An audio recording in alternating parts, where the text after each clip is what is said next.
I would like to welcome everyone, first of all, to this webinar around the book. And I must start by thanking those at the University of California at Irvine who have enabled this webinar. Carrie Nolan, Director of the International Center for Writing and Translation, and Amanda Swain of the Humanities Center, who have courteously and enthusiastically given us use of their facilities, equipment, and staff. And Ryan Gurney and Sam Carter, who got all this up and running for us, compiled promo materials, advertised the occasion, and are now making sure such technically inept folk as myself can relax on their competent backs. Thank you all. I also thank Ngũgĩ, whose endlessly influential and fruitful work and global presence created the collection, whose launch we celebrate today and are so deeply felt by all of us participating here now. Secondly, I believe that for the benefit of those who are joining us, I need to say a very quick word about the collection we're launching and celebrating, Ngũgĩ and the American Imperium, published in a lovely deluxe paperback edition by Africa World Press, whose founder, leader, and continuing driving force, Kashope, I thank once again most warmly. For those interested in purchasing a copy from AWP, a URL for that purpose will be posted in the chat from time to time. As the title indicates, the book brings together academics, poets, performance artists, novelists, activists of various ilk, working or who have worked in the US and or under its immediately close Imperium, all of whom contemplate the meaning and effect of Ngũgĩ's work in that geographical space and under that closely felt political hegemony. By and large, our chapters trace Ngũgĩ's thinking and work from decolonizing the mind through moving the center to globalectics in various genres, media, and disciplines via questions of education and language, in novel, theater, poetry, critical and political writing, through the hardships of prison and violence to his current meditations on how this can move us into a more just, equal, and culturally and politically balanced world, where, for instance, artistic activities, or as I prefer to call them, the fictive imagination, may fulfill very diverse cultural roles, but with equal weight, no matter which knotted mesh of the global network they occupy, seeking, to shift metaphors, to open doors and windows, not smash them down or slam them shut. And that sequence of effectively is the themes that we will be talking about as we go through these 2 hours of this webinar. Lastly, though, I must note that not all contributors could be here today, prevented by everyday impediments and conflicts.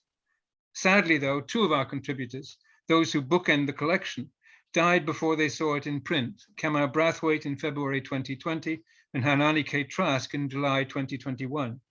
Time is past, obviously, for moments of silence, but I simply ask that their memories be with us as we talk. And without more ado, I make way for Handel Wright, who will be introducing our first theme on education. Thank you very much, Tim. It's wonderful to be here, and it was wonderful to contribute to this book on Ngũgĩ wa Thiong'o, who I grew up with. I'm Handel Kashope Wright, a professor in the Faculty of Education and director of the Center for Cultural Identity and Education at the University of British Columbia. Before UBC, I taught cultural studies and education at the University of Tennessee for a decade. My perspective on the work of Ngũgĩ wa Thiong'o are necessarily global. They originate in my high school and undergraduate studies in my native Sierra Leone, where I encountered Ngũgĩ as a refreshing African novelist in our otherwise unapologetically, hegemonically Anglo-centric English literature curriculum. We read A Grain of Wheat, The River Between, Weep Not Child. Ngũgĩ's novels taught us about rural Kenya and the Mau Mau struggle, a world almost as close and familiar as Wole Soyinka's Nigeria and as exotic and as foreign as Charles Dickinson's England. My perspective on that in Ngũgĩ is nostalgic, but need it be? To ask a basic education, what is, or rather what ought to be the place of Ngũgĩ's literary works in a literature studies curriculum at the high school and university undergraduate level in the Americas. I ask those questions in acknowledgement that perhaps ironically, most students and scholars in the Americas outside of literature are first introduced, perhaps only introduced, to Ngũgĩ as the social and political critic and activist, the global revolutionary. I do not mean to revert to a misguided notion of the purely aesthetically driven writer. Ngũgĩ, after all, has always epitomized the inextricable link between the creative and the political, illustrative of the fact that the conscious African writer cannot afford the luxury and privilege of being purely and solely a creative writer. Rather, how often do we teach, learn about, utilizing Ngũgĩ in full, the imbricated, mutually contributory literary and activist work is what I'm asking about. I encountered in Ngũgĩ the social and political critic only as a graduate student in Canada. In the US and Canada, Ngũgĩ has been taken up in the field of critical education, in critical adult education, post-reconceptualization, curriculum theory, as a contributor to the post-colonial theorizing of education. The relatively recent decolonial turn has proven in Ngũgĩ prescient. For example, surely decolonizing the mind needs to be rethought beyond a contribution to post-colonial studies to a foundational text of decolonial thought and education. That rethinking has taken place in South Africa, where space is made for Ngũgĩ and others like Samir Amin to join the local voice of Steve Biko in developing South African decolonialism. In North America, decolonial thought and curriculum are dominated, rightly, by indigenous figures and ways of knowing. Making more space for Ngũgĩ and others will contribute to a more nuanced and globally inclusive North American decolonial education. My contribution to the book, Ngũgĩ and the American Imperium, is about Ngũgĩ and cultural studies. Interdisciplinary cultural studies is my primary intellectual home. It is a social justice inflected, representation conscious field that is ironically, hegemonically Euro-American. Ngũgĩ's works, especially texts like Moving the Center, provide the tools for decentering the unreflexive Anglo origin narratives and contributing to building a more equitable and representative global cultural studies. I'm going to end there and let's make space for others. So thanks a lot, Tim. Thank you. Ngũgĩ, did you want to respond to something right away, or do you want other people to jump in first? No, I better let people talk. Yeah. Okay. I want to listen more than talk. Okay, that's fine. Yeah. David, I know you wanted to say a word. Did you want to hop in now? Thank you. Well, I think I was assigned to say a word at this point. I'm David Lloyd, currently professor of English at University of California, Riverside. It was actually, though, in a previous job at Berkeley that I first met Ngũgĩ in the heady days of the multicultural roilings on campus. And he came to a class that was an experiment towards the creation of an American cultures requirement, in which at least some of us on the committee that was designing it were directly influenced by the chapter in Decolonizing the Mind, The Quest for Relevance, about which I write in the book that Tim so generously edited and Kashope so wonderfully produced and so beautifully produced. And Ngũgĩ's work was extremely important to us at that time, precisely because what we were trying to do in that requirement at Berkeley was to shift the centers, to shift the curriculum from the predominantly Eurocentric patterns that it had followed into something that would bring together in what we had to call a comparative perspective, but that I would prefer to call a differential perspective on the histories, cultures, and practices of what were then called minority groups in the United States. Since writing my chapter, in which I talk only a little about that, I've been thinking about a term which I learnt from Shakespeare's Scottish play as a young Irish schoolboy, coigns of vantage. I learned that a coign of vantage is a little corner of a castle's fortification as Duncan comes to visit Macbeth's castle. And that it is necessarily, to use a phrase of Ngũgĩ's that Radha really emphasizes in his own essay in the book, necessarily outward looking. A coign of vantage is not a center. It is necessarily something off to the side so that it can survey the approach of hostile forces. But it also gives one a particular and a peculiar perspective on the world that is necessarily athwart or oblique to the ways in which one is supposed to see that world.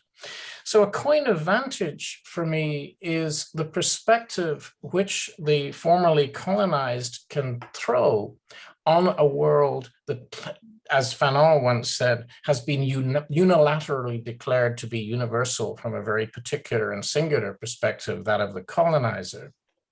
As we know, colonized locations are not generally understood as spaces of theorization or of critical reflection. They are seen as sites of creative production for others to theorize, as my friend in Irish Studies, Luke Gibbons, once remarked. Rather than centers, and rather than moving centers, I would say that coigns of vantage are decenters that reveal global operations of colonial modernity and racial capitalism from very particular perspectives.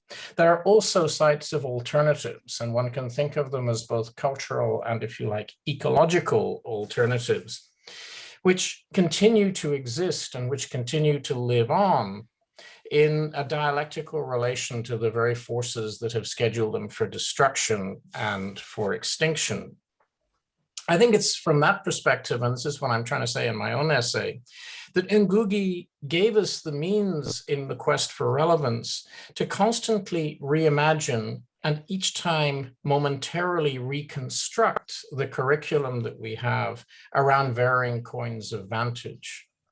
To follow up on what Handel was saying about cultural studies and what he writes so eloquently about in the essay in the book, which is that cultural studies has sort of been reappropriated by an Anglo-European model, an Anglo-US European model.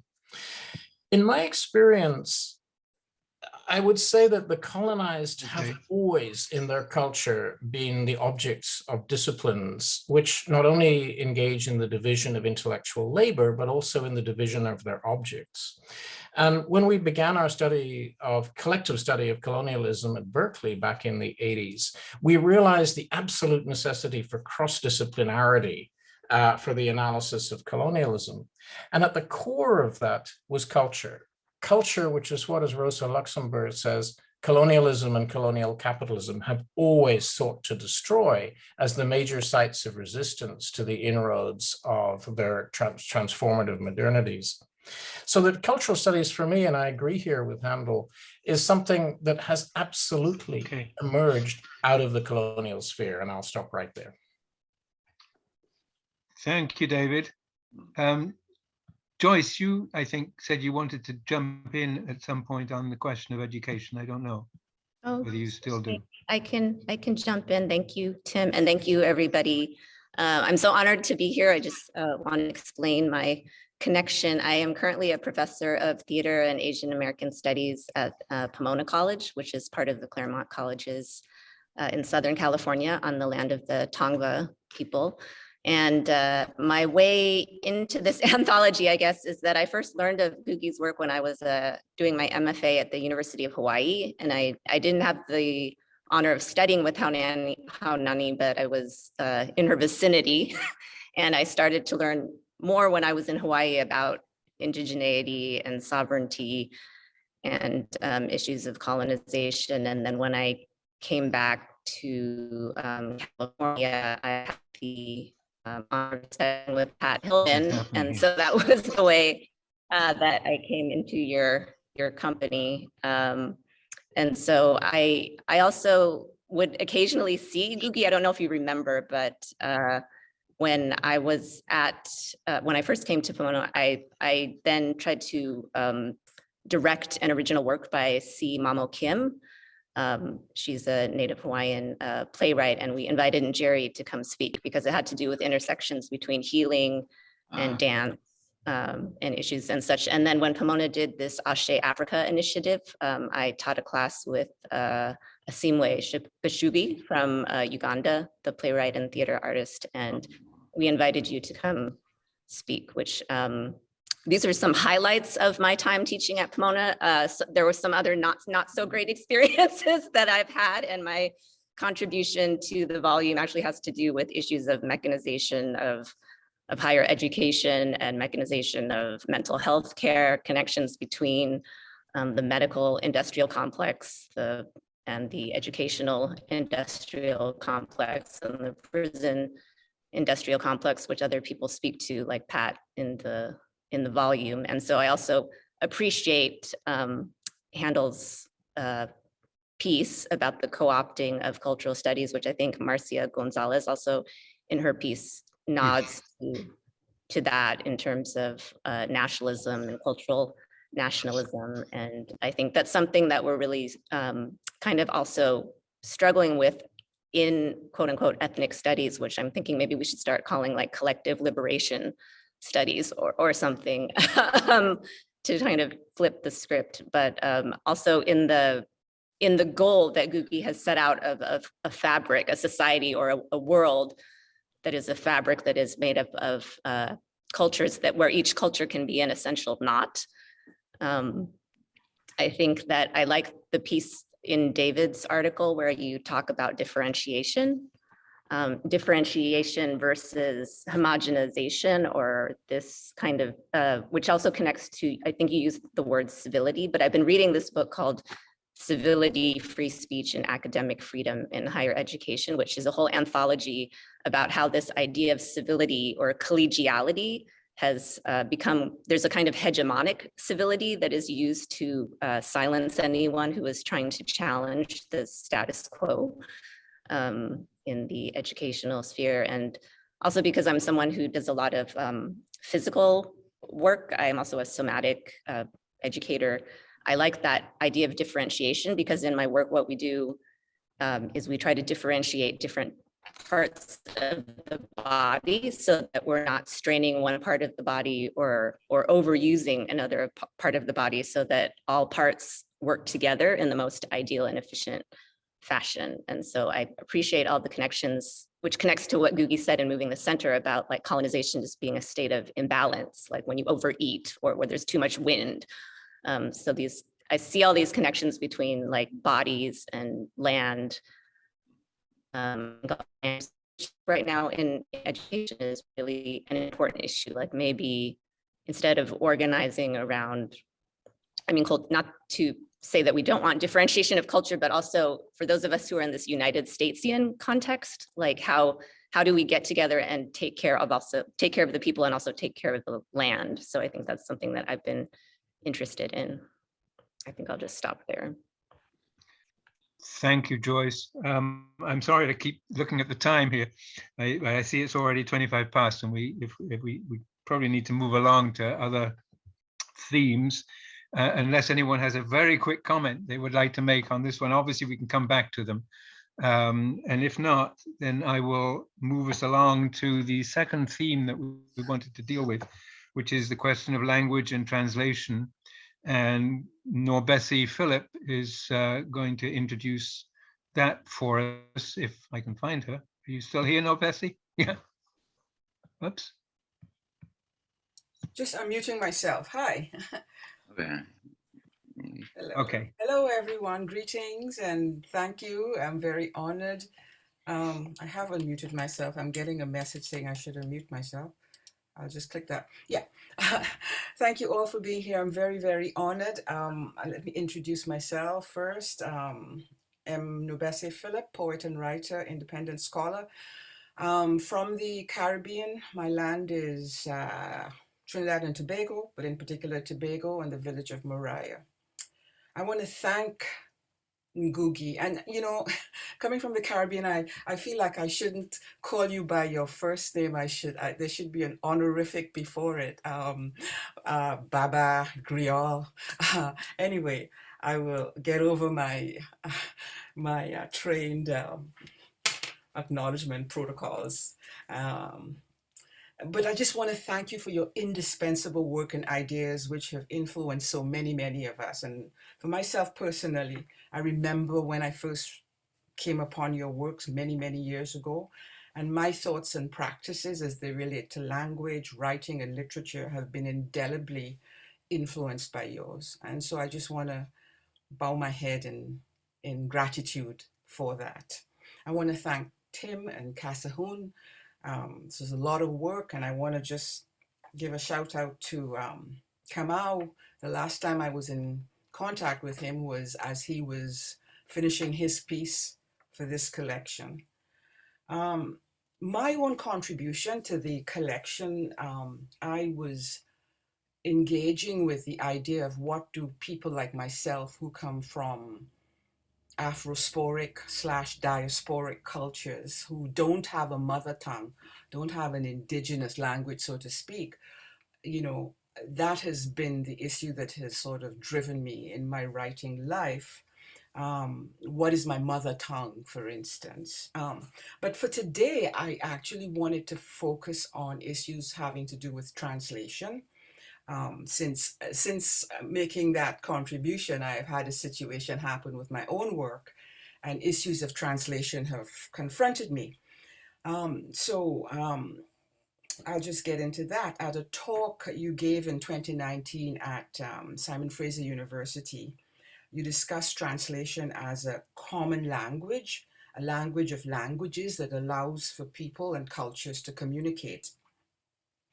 Now, in an article on translation and the work of the late Malinke author Amadou Kourouma from Côte d'Ivoire, the author of this piece, one Dr. Haruna Jia Jacob, asked this question, whether it was possible to make French people understand the Malinke word, and I don't know how one pronounces it, M-O-N-N-E accent grave, but in English it translates into Monu, M-O-N-N-E-W, which captures, and this is the quotation, captures all the suffering and humiliations imposed on his people by colonialism. And the idea being, if there's no word in French for what happened to them, how could they understand the experience? And there's a critic from world literature today who actually suggested that Kourouma's voice in his work, Manu, suggested that the work could not be, that his voice was one that could not be translated. So my first question or prompt would be along those lines. How does the absence of certain experiences and ideas in a dominant hegemonic language, such as English, especially in the context of post-colonialism, well, colonialism, post and decolonialism, affect translation?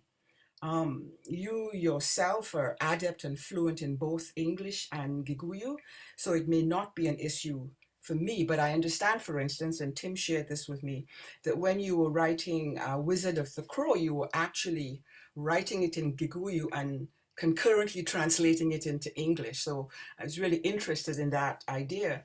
And just a reference to the poet Celan, who talked about the fact that after the Nazi Holocaust, the German Holocaust against Jews, that German was contaminated. And I've always been interested in the fact that we've never seen English as a contaminated language, despite the fact that it has been so deeply involved in so many traumas. There's another quotation by an author, David Diop, from his translated work, At Night All Blood is Black, and that's from French into English, two hegemonic languages. And here's the quotation from the narrator. I swear to you that what I'm feeling can't be said simply. The words with which I could say it are insufficient. So I resort to words that might seem foreign to what I want to say, because at least by chance, despite what they ordinarily signify, they translate what it is I feel. And then he goes on to talk about the body and how his body sort of begins to speak to him, just drawing on what the previous speaker had to say about somatic experiences. So my second prompt then would be, in your work as an author, and this is not just for you, Baba Ngũgĩ, as you say, you want to listen more, but others can contribute. In your work as author in both Gikuyu and English, and given that the culture you come from is primarily an oral and performative one, and one which has also been traumatized through the depredations of colonialism, including the imposition of the anguish that is English, I would love to hear yours and others' ideas on the issue of untranslatability that perhaps leads to a couple of neologisms that I've coined, distranslations or detranslations, which I think references what the narrator in the David Diop novel work is saying. And my third, and I just have a short fourth prompt, my third prompt, both these quotations reference something that I think goes beyond the fundamental challenge of translation in general, finding the equivalent word or phrase. I think both these quotations are referencing something deeper or larger. And here is where I want to introduce the possibility that maybe the Glissantian idea of the right to opacity. So my question is, have you or have others confronted moments where you feel that something should not be translated or inherently resist translation, rather than it simply not being that it cannot be translated into a language such as English with a history of empire and colonialism? So for instance, I'll just give a quick example of what I mean. In a discussion I had at the end of last year around translations and a mistranslation of Zong, there was very much this idea that there was a right to translate this work into other languages because the work had some significance that they saw.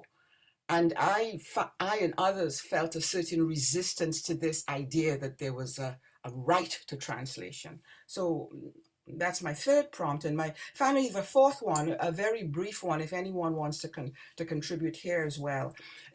The issue of the market economy and translation when it comes to indigenous languages, and also critical responses. So what kind of critical network is there in Kenya, for instance, to the works as they exist in Gikuyu? And also who bears the brunt of translating the work into indigenous languages and so on. So I don't have any other comments, but I just want to say I'm deeply, deeply honored to be a part of this, and that thinking about translation and your work is helping me to understand some of the issues I've been facing around translation, not by myself, but by other people. And thank you all for listening. Thank you, NourbeSe, very much. Ngũgĩ, did you want to come in on some of that right away? You're muted. You have to unmute. Okay, yeah. First, I want to thank really everybody, particularly Team Reiss for the work and energy and persistence and that has come into creating this forum, as well as thank Kashope or Afterword Press for the quality of production of the text. When I look at it, I keep it by my bed. I don't always read, but I like to look at and to feel it also, which is good. Yeah. But I quickly want to say, just talk a little bit about, not talk, but endorse what she said about translation. I want to comment on two things. First of all, the question of not having a language or languages like we in the Caribbean or we, so I've had that question, and it is I've been asked that question, and I always had to go to a little bit of history to know that African languages were actually banned in the New World, so to speak. It's not that people lost their languages, they were actually, stopped, and people could actually be killed for talking African languages. Even the African drum and the talking drum was banned in some of the plantations. Okay.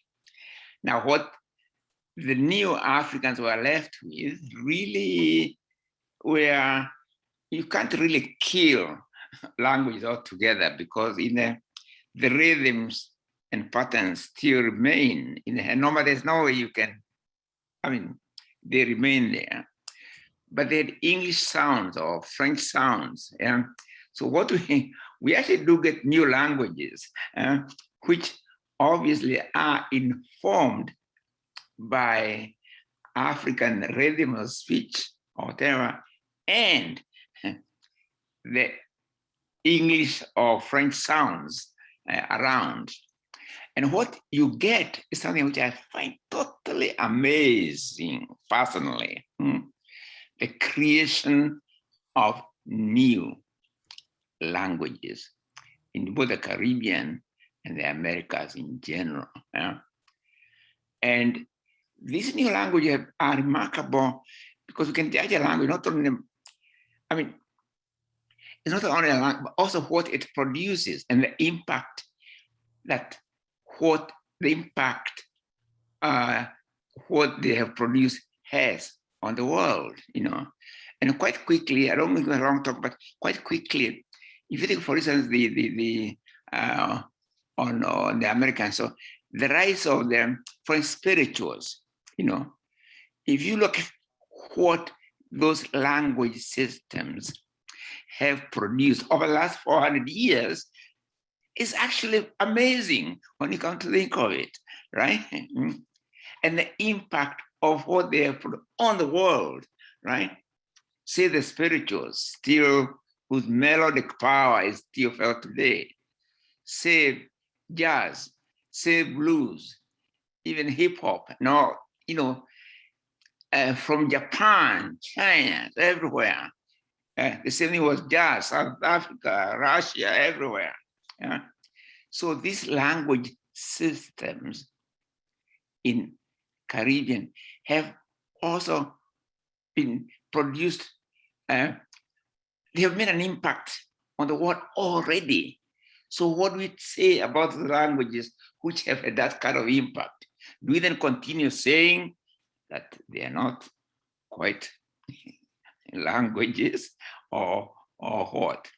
To me, they are languages, and they speak really, to me, to the genius of Caribbean peoples, African American peoples, or the genius really of resistance, cultures.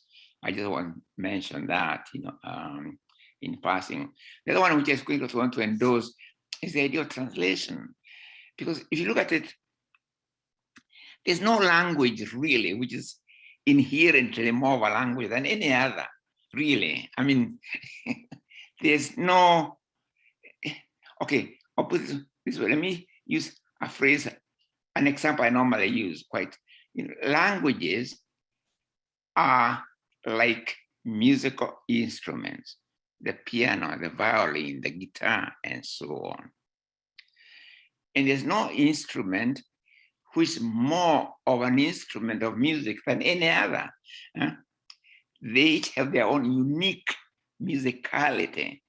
And even if they play the same melody, say the piano combined with the violin, you can still tell that's the piano and that's the, but when they come together in a certain order, they create harmony or beauty, placed in a different way. The same sound says produce cacophony, like this, right?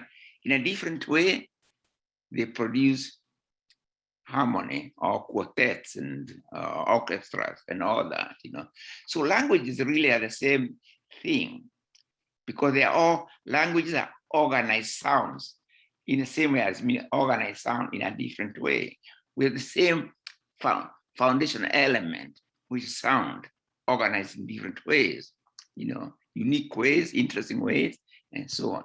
So the question is the relationship of those sound systems. And in the past, there really has been on the hierarchy that there are some languages which are somehow rather inherently more of language than any other. Or worse for the colonized, that in order to know the language of power, in this case, English or French, you have to negate your knowledge of, say, the original language, right? And this actually was common in all, like in all Africa, whether French colonized or children called speaking their mother tongues in school. They are beaten, they were punished for it. It happened to Maori people, to Native American people. So it's a common feature. It's not enough to teach them English or French. It was more important that their original language are negated, right? So translation can help us really have that kind of negation of that kind of colonial negation, and come to a position where languages can enrich each other, right? And for it, I know Russian literature a little bit, but through translation. So translation is good to me, right? And translation can enable, that's why I call it the common language of languages, But we have to start by accepting that all languages are languages. That there's no language which is inherently more so than any other, that each language has its own unique musicality. That's why some words in one language can never be translated in terms of another unless okay? So it's a hierarchy really that now we have to fight, and I think translation does to a certain extent help in undermining that hierarchy of languages. Yeah, thank you. Thank you, Ngũgĩ. It reminds me of what you argue in Secure the Base about the better role that supposed quote unquote metropolitan languages can take relative to say African languages or any other, and which is their secondary position as simply tools of translation, which of course raises the question of NourbeSe brought up, which is what happens when you have concepts, particularly concepts that are the result of oppressive uses of language, that in fact can't be translated into or through that secondary language, which the metropolitan languages now become. But maybe we should move in these. I'm sorry, I'm trying to watch my clock here so that we cover all the well, not all, we're not going to, but at least the first 5 of the themes that we had suggested should be covered. We can, of course, always bring up other elements from what we've been talking about now in the process of talking about others. But right now, I think the time suggests that we need to move on to the next theme, which is the novel and questions of the novel that Chris Winks was going to introduce. Oh, Tim, sorry, did you see that Carolyn wanted to say something? Or no, I didn't. Where are we? I didn't even see Caroline is with us. Caroline, you wanted to say something? Yes. There you go. And it's Carolyn. I just wanted to say that from the Jamaican perspective, I really felt it necessary to write my piece in the Jamaican language because of that whole politics of language colonization that is so central to Ngũgĩ's work.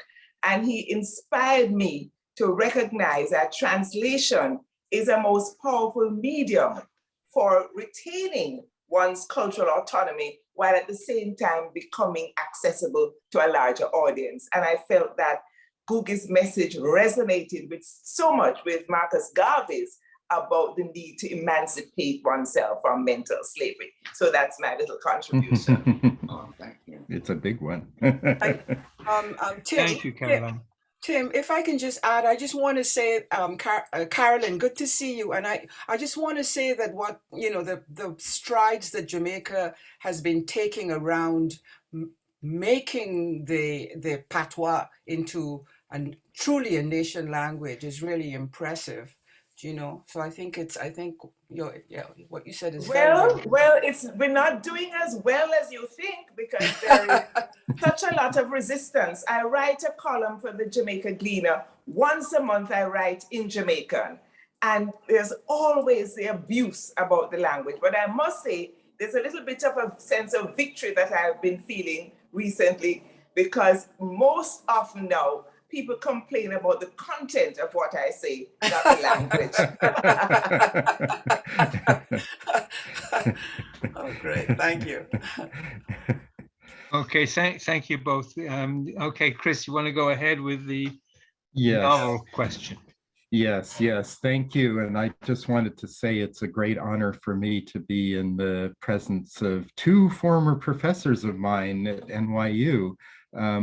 Most of all, Ngũgĩ, who are celebrating today, but also Tim Reiss, and who I'm very grateful for having this modest contribution that I've made in the pages of this wonderful volume. Ngũgĩ, you have always been an inspiration to me, and I've always been teaching your work to undergraduates and speaking about it to others. So it's with some feeling of some abashed feeling that I undertake these next few minutes to talk about the novel, yes, and your contributions to it, but also to try and take it a little bit beyond the novel as a genre.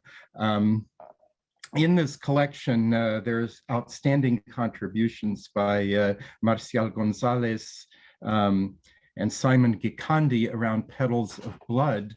Marcial González from talking about the anti-imperialist novel, and Simon Gikandi bringing in Freudian analysis, and Elaine Savory as well, who also writes about Petals of Blood in relation to a novel by Helen Habila about environmental questions. Let's not forget that the so-called Mau Mau was known as the Land and Freedom Army, so let's think about land in that connection. But what I'm going to talk about is, Ngũgĩ's works are panoramic. They contain history. They're allegorical fables, with realism like Devil on the Cross and Matagari. It was not taken as allegorical by the, shall we say, cetaceous authorities, the parroting business. But Petals of Blood and Wizard of the Crow are massive novels. But I also want to say that one could really get a sense of the history of Kenya through those novels. It's interesting to note that Caroline Elkins's research on the repression, the concentration camps during the uprising in the 1950s and the brutality of those camps, we already read about this in Ngũgĩ. It was no surprise to me when she published her research, and now it's extended with an even larger volume called Legacy of Violence. But as we read Ngũgĩ's novels, we become acquainted with the history of Kenya in a way beyond textbooks, because it is told through characters, and characters that are not mere embodiments of social roles, but that are realized as holistic creations, as people that we, if not necessarily always identify with, that we actually come to understand.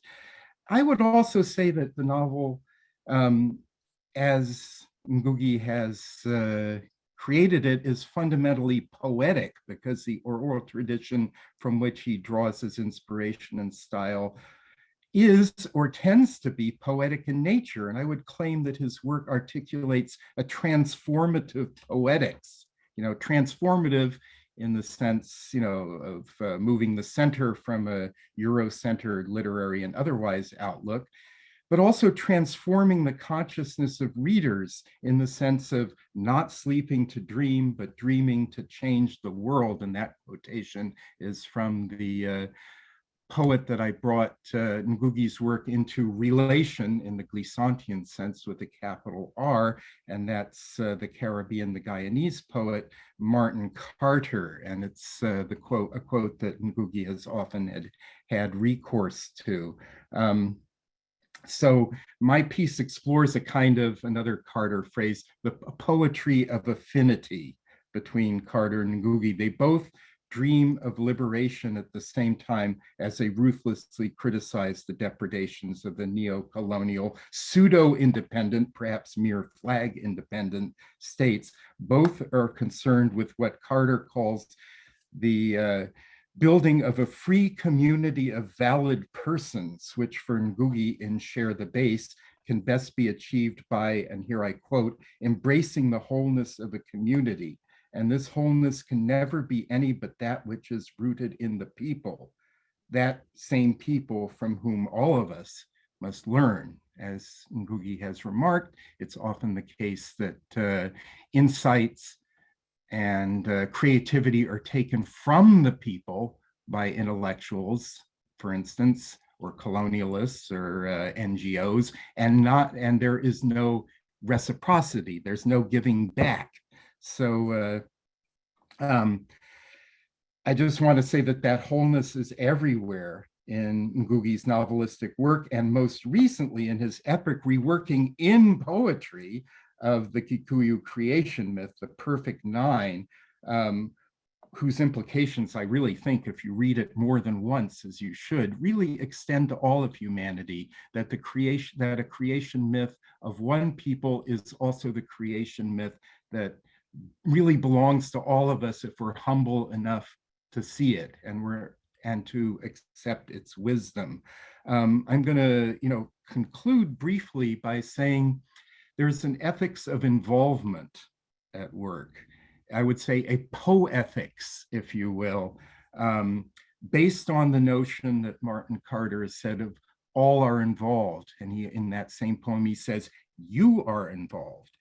So to be involved is not a decision one takes as if we were all outside on some kind of periphery waiting to jump in to the world as if it were a pool. It is there by virtue of our being human, and we have to accept that, and we have to proceed from there, because if you are involved, that is a challenge that you have to meet. And in Ngũgĩ's work, poetically novelistic as it is, and also in his essays, is something I think that can lead us toward the kind of involvement that we want, an involvement that will make us, in fact, more human, I think, in the best sense of the word, more able to coexist with the entirety of creation, with the multitude of other languages. Let's not forget that there are languages that are disappearing at a terrible rate, and that these need to be salvaged and given their proper dignity. And with that, I'm going to conclude, because I think I've used up all my time, but just to indicate these few issues then. Thank you very much. Thank you, Chris. Does anyone else want to leap in at this point? Unfortunately, two of the people who wrote on the novel in the collection are people who couldn't be here today. But Elaine, you did specifically write on the novel. I don't know if you want to jump in at this point.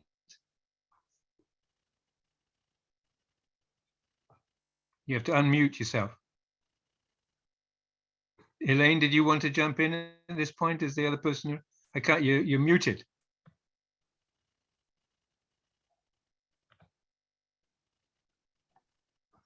All right, I've done it now. Sorry, it was giving me trouble. Ngũgĩ's fiction, long ago when I was a graduate student, and began to shift my mind altogether about the novel, from resistance to it to a feeling that it could do something in the world still. So that's what I really want to say, that the power of Ngũgĩ's reinvention of the novel remains with us, and it has consistently been remade every time he's written. So I won't speak again, obviously, in the other section. So maybe I'll say a little bit about this, that I see everything from an ecological point of view, that we understand that the exploitation and extraction ecologically is a part and parcel of the exploitation, the division, the hierarchy, the violence, exploitation of people, and the relations to land, which is part of what I wrote about, land and water.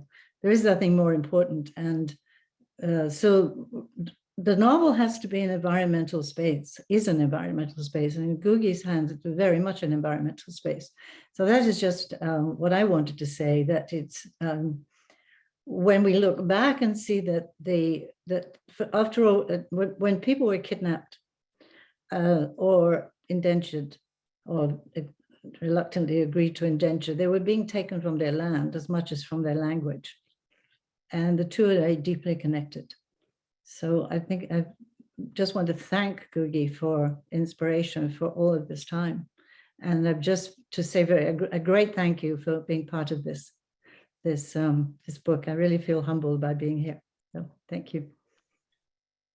Did anyone else want to come in on the question of the novel? And I'm sorry that Marcial isn't here, because his piece on how Ngũgĩ's work can be used to rethink or re-understand what Marcial refers to as the ethnic and minority novel, by which he simply means the novel written in the he's talking about the United States, or the United States and the Caribbean, to be precise. And his essay is in fact an effort to present a way in which Ngũgĩ offers a whole way of rethinking the role that those novels can play, which of course is very far from the question of allegory, which you mentioned, Chris, and which of course notoriously Fred Jameson got himself into trouble over, claiming that every novel written by someone out of the colonies was an allegory of getting into out of the colony.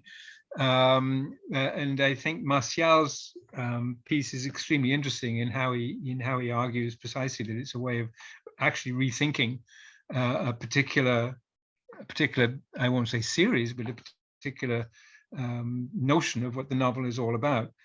And I mean, my reading of Gikandi too, of his talking about how Ngũgĩ is unaware in his novel of the presence of Freud.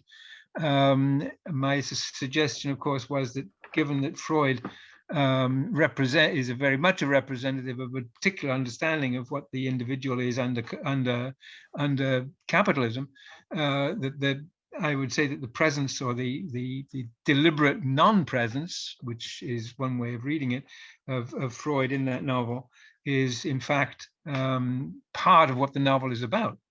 Is a way of precisely of escaping from a particular understanding of what the novel might have to offer about the unconscious being of individuals.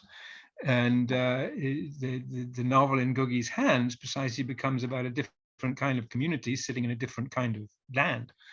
But I don't want to go on. Is anyone wanting to come in on the question Handel of the novel? has his hand up. Handel has raised his hand. Handel, go ahead. Thanks, Tim. I wanted to pick up on the point that Elaine made at the very end there about land and people belonging to the land, and tie it in a little bit with in David's essay in the book. He talks a lot about Ngũgĩ's work on margin and center. And I was listening to NourbeSe and Carolyn, and this idea then of these displaced people, these doubly diasporic Africans, and my own people, which is part of why I relate to NourbeSe's work so much. So I'm a continental African who actually is one of those displaced people who were then returned to Africa. And what does that mean for language? This almost brings to my mind a rubbing up of the decolonial and the post-colonial. There's a clean-cut politics that you can say people lose their language. You need to reclaim that language. You need to, so that exists in Ngũgĩ's work and that he's referring to. There's another kind of politics that after that displacement, what do you do with those bits of language that Ngũgĩ spoke so eloquently about, those bits? And it's amazing what people have done in creating Jamaican patois. And also what we tend to forget is that some of that exists on continental Africa as well, in Nigerian Pidgin, in my own first language, which is Creole, which we no longer consider, speaking to Carolyn's point about, making sure you can speak to something or write something in Jamaican. We no longer consider it a Creole. We now take the power of calling it a language in and of itself. And what that means, speaking about language and Ngũgĩ's work about language and what the post-colonial has done to us, is nobody takes this seriously, but the average Sierra Leonean is actually trilingual. They have a language and they speak Creole, which is the lingua franca, and then they have English. If you want to say to somebody, how many languages do you have? We only look to the metropolitan languages. So the politics of language, which is very much a part of Ngũgĩ's work and which I love in NourbeSe's work. She doesn't know me, but she doesn't know how much I love her work. It is very much with me as I'm looking at these issues. And it's something that we should continue to wrestle with and not maybe take the idea of language and displacement so easily. Because it's one thing, and I think Christopher mentioned this, languages that are dying, right? But what we do with the scraps that are given to us, what we can create out of those scraps, I think is also amazing and we shouldn't forget.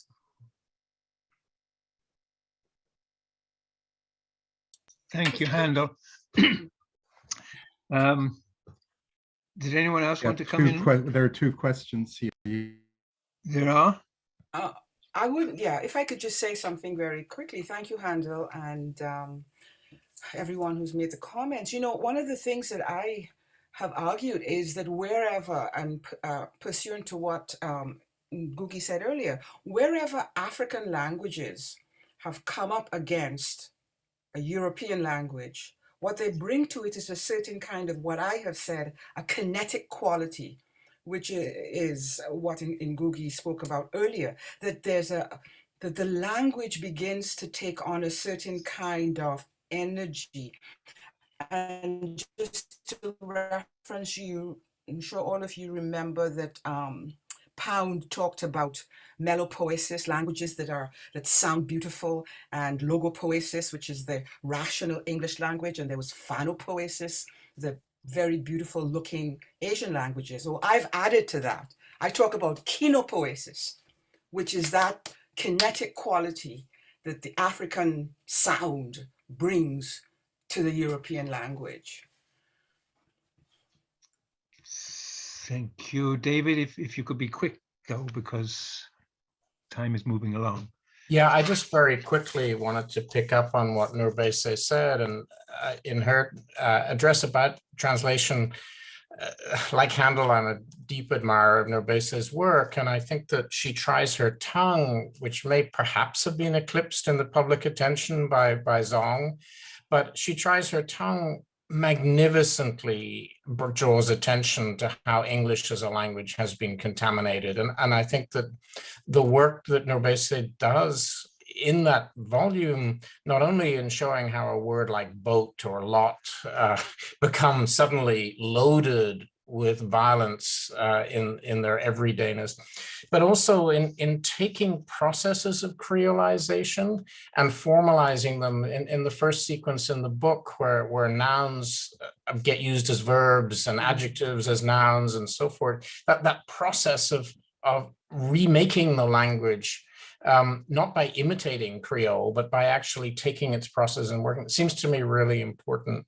And the other thing I very quickly wanted to remark on was Ngũgĩ's magnificent work with the Irish poet Noenoe,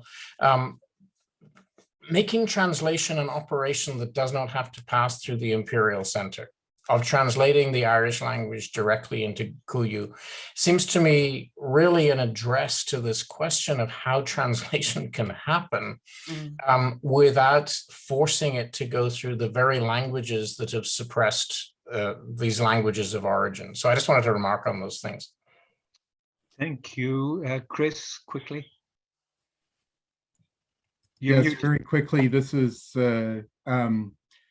as a footnote, I remember reading an interview with the late South African writer, or Zimbabwean really, Charles Mungoshi, who said that he came to Ngũgĩ's work through a translation in Shona. He did not need to go through English in order to read a work that he said was Petals of Blood, that inspired him so much in his literary creation. And I wonder how many stories are there like that? I wish that there were more, that there is no passing through the colonial language.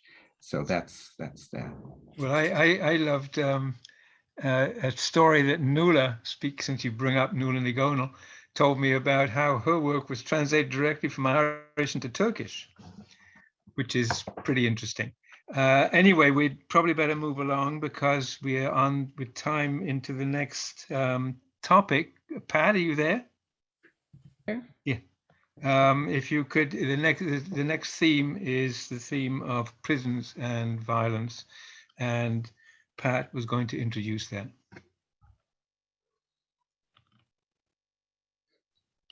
So, go ahead. All right. Well, I thought that the screen changes, but maybe not. Okay, I should say at the beginning that I'm Patricia Penn Hilden, and I'm a professor emerita of ethnic studies and primarily indigenous studies at the University of California, Berkeley. And I also want to say to Ngũgĩ personally, thank you forever for so many years of friendship and so much inspiration. I can't even begin to tell you how much your work has meant to me and all that you have done over so many years. And you are the one who, in fact, made me go and learn my father's language finally. And it just opened up the world. And it actually gave my father so much pleasure before he died that I could say a little to him because I was just beginning at the time. So thank you. So, and I also want to say that people are listening to some of this from prison, from one of California's maximum security prisons, just purely by coincidence tuned in. I hear from them every day, and they happen to hit it right at the right moment. And I said what was going on. I texted back, and so they're hearing bits of it because they have to hide from the guards all the time. So thinking about this theme, I realized that Detained is the book that I have sent the most often to imprisoned people, and indeed given to my formerly incarcerated students at UC Berkeley. And I was thinking about why, and Ngũgĩ gives us many things in this book and in its reworking, Wrestling with the Devil. And I'm just going to talk about 4 very, very quickly, and you'll hear that I'm picking up things that everyone has already mentioned. Everyone has said something that occurred to me as I was working on thinking through this. First, Ngũgĩ maps prisons, and Comité Maximum Security Prison is hauntingly very like California's maximum and super maximum prisons, making his map one easily transferable to the US's own prisons. Ngũgĩ writes specifically of neo-colonial Africa's political prisoners, and most of those in contemporary US prisons wouldn't describe themselves as political, although arguably most are. Still, an imprisoned person here reads, quote, Mine is cell 16 in a prison block enclosing 18 other political prisoners. Here, I have no name. I'm just a number in a file, K6,77. A tiny iron frame against one wall serves as a bed. A tiny board against another wall serves as a desk. These fill up my minute cell. And later, the two most dominant colors in the detention block were white and gray, and I'm convinced these are the colors of death. That person, locked up in California, smiles in recognition. Second, Ngũgĩ shows readers how to analyze the class positions of those who build, control, and profit from contemporary prisons and benefit from the exclusion and control of certain populations of people who in the US are mostly youth from this country's racialized peoples, thus kept away from active political participation. He also demonstrates how to go about retrieving the deeper histories that built such prisons, that first brought incarceration from Europe to Kenya, just as invaders had centuries before to North America, and established imprisonment's essential mechanisms as one key pillar of colonialism and obviously neocolonialism. Third, Ngũgĩ describes the process of resistance, tells readers how not to descend into that valley of white bones, that place of despair that awaits those who yield to the unrelenting work of the prison and to guards meant to destroy the man or woman and create instead a compliant absence of a human being. Although Ngũgĩ directs his words toward people imprisoned for their political actions, his words resonate in today's mass warehouse prisons deforming the US landscape. Excuse me for saying, each, Ngũgĩ knows, must find his, her, their source of survival. He writes words that could have come from many imprisoned people had they been aware of how they have managed to maintain a self. I knew, Ngũgĩ writes, in my heart of hearts that my sanity depended on my being able to continually say no to any and every infringement of my human and democratic rights. Again, many would smile in recognition, those young people I know who had been unable to resist every single gesture of humiliation and oppression, and thus remain the free man, or indeed the free child, who had first arrived at the prison's massive and threatening gates. Fourth, and this will end, these books demonstrate how to decolonize the mind assaulted in Kenya, as in all of Europe's empires, by the canceling of indigenous languages. And this is what you were talking about, Ngũgĩ, and others have talked about as well. The canceling of indigenous languages and then using the violence-enforced use of English or any other European language, wreaking untold epistemological violence on colonized peoples. Practices that decolonize the body appear too all through this book's historical narratives. Without such decolonization, the book demonstrates a whole human being, once successfully colonized inside and out, became and becomes part of a willing supporting cast. Ngũgĩ likes the term comprador for Europe's and North America's relentless and continuing global conquests. So Ngũgĩ, thank you, and I'll end in our traditional way. Anyway, that's what I think.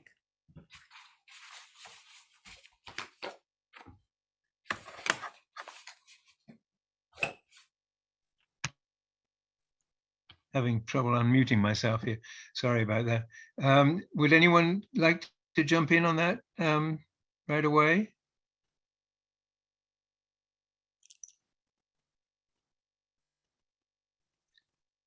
I wanted to ask a question, Ngũgĩ, apropos of what Pat has just been saying, in fact, and it's apropos of secure the base, because it seems to me that in many ways, what Pat has just been talking about, coming out of detained and it's now reworking, where you talk about the nation state itself, when you talk about a future that would secure the base. Obviously the base in question is Africa, and you talk about the nation state as itself formulated in terms of walls, formulated in terms of closing people in or of keeping people out. I mean, doing both.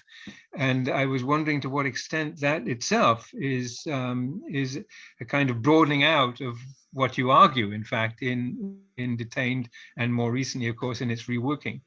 But it's a theme that all the way through Secure the Base of what you argue we need to get away from if we're going to create any kind of a future at all that is habitable.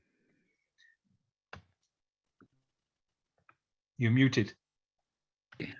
Okay. I mean, yeah, that's quite interesting. I don't know, there was when I was thinking, we are seeing parallels between prison, plantation, and the nation state. Yes. I saw certain patterns which are very similar, you know. Mm-hmm. The guards at the gate. So to get in and out, there are gates there. And so anyway, the similarities are really, frighteningly so. Okay, even, yeah. You imagine that when you leave, say America, when I leave USA, I go through an exit. When I come back, I have to go through the same exit and show papers to say, oh yeah, now you can come in, right? Yeah. The same, literally, I mean, in terms of visuality, the same thing as prison. Yes. You get out, the permission to come in, yeah. And of course, the plantation was essentially the same, yeah. So there are those patterns. Remember, there were societies which had no prisons. Mm. Yeah. Therefore, there was no sense of prison. There's no place where people are locked in. That's right. Right? Yeah.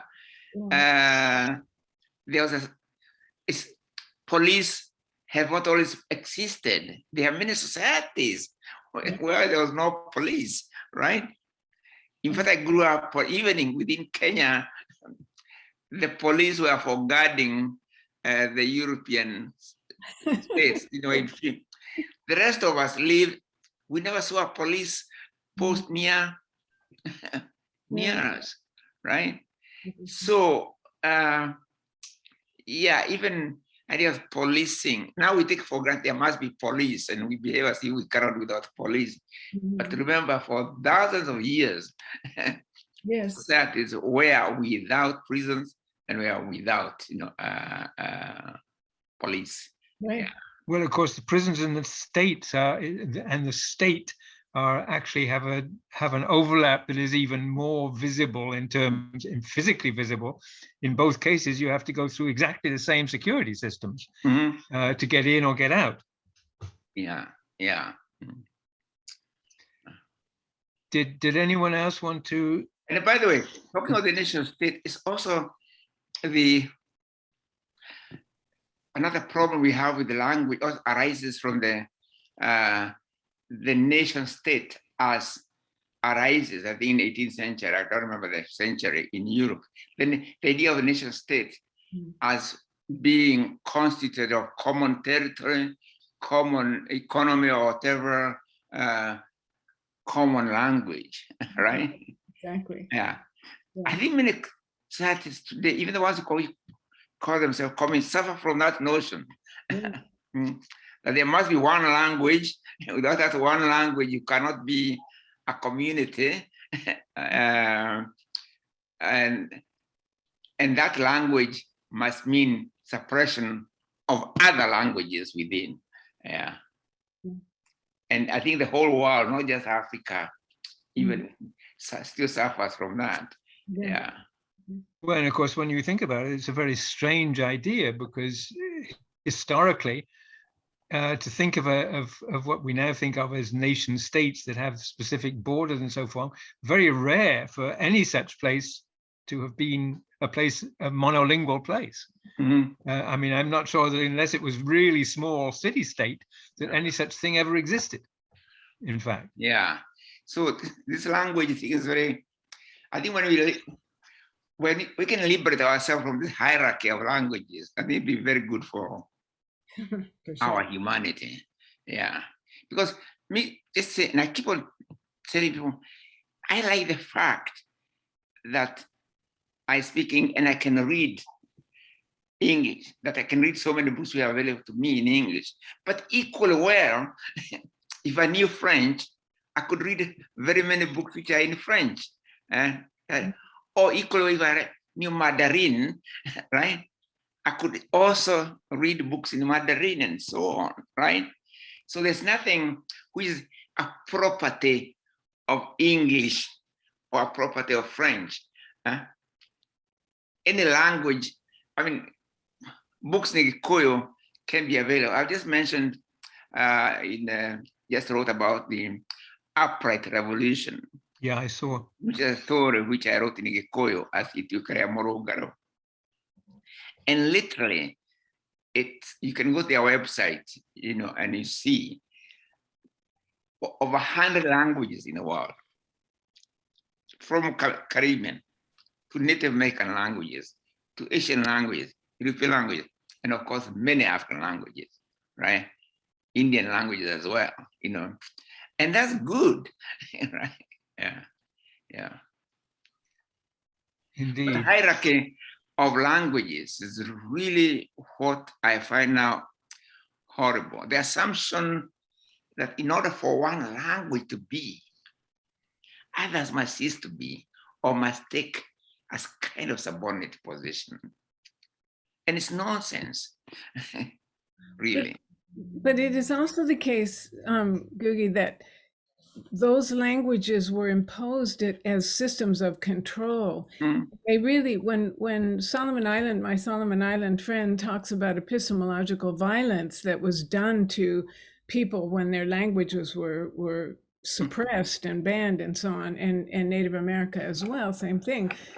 What we're talking about is the fact that English is imposed in a way, English or any other European language, as a means of control, and it switches the way the mind works, and it switches the way the body moves in space and so on, as Joyce was talking about. But I mean, we just have to talk about these things. I hate these Zooms, because if we were in a room together, I know everyone there, everyone in this group is wanting to jump in. Yes.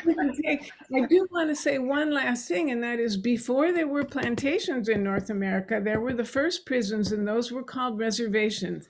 And they continue to exist in the way that policing, the way that surveillance, the way that incarceration was created for Native America, and then exported. And often the same Europeans who were colonizing Kenya, in fact, are reading about, wow, they did it to the Indians, we can go do it to Africans too. And they're following their own protocols for destruction, really. No, this is the impact of, okay, the American colonies, or some of the early settler colonies, modern settler colonies. Right. The patterns of America were reproduced.